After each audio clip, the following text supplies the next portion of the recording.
हुनु त है यसरी दिवाली भाइटिकाको दिन पनि एकदम आफ्नो फ्यामिलीबाट टाढो त हुनु मन थिएन है, तर पनि के गर्ने एउटा परिस्थिति हुन्छ सबैको है।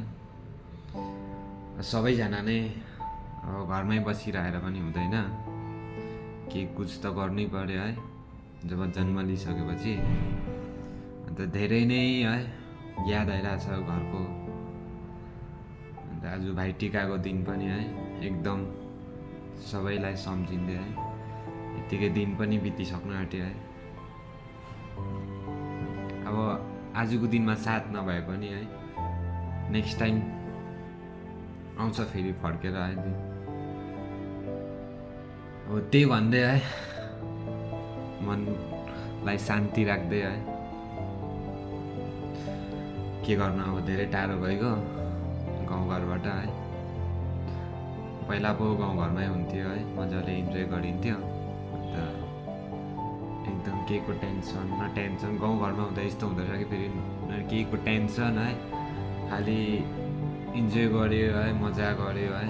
अहिले जब टाढो भयो जब कमाउने भयो है, अन्त एकदम गाउँघरको पनि याद आउने है, अनि टेन्सन पनि ज्यादा हुँदो रहेछ है। त्यही हो, अब सबैको जिन्दगी एउटै हुँदैन, सबैको सेम हुँदैन है।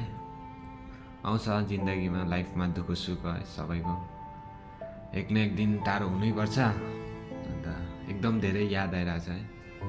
अन्त एउटा कुरा चाहिँ के हो भन्दा चाहिँ म चाहिँ नि टाढो छु होइन अहिले।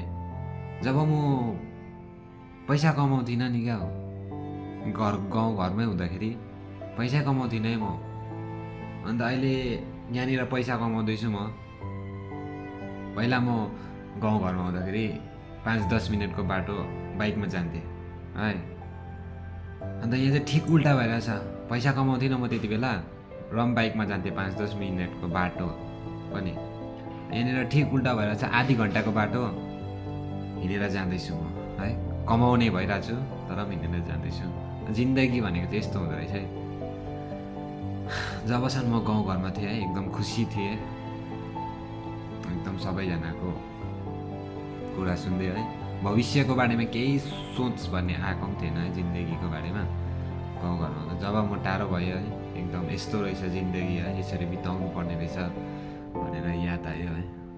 एकदम धेरै दिनै पछि है याद आउँछ गाउँघरको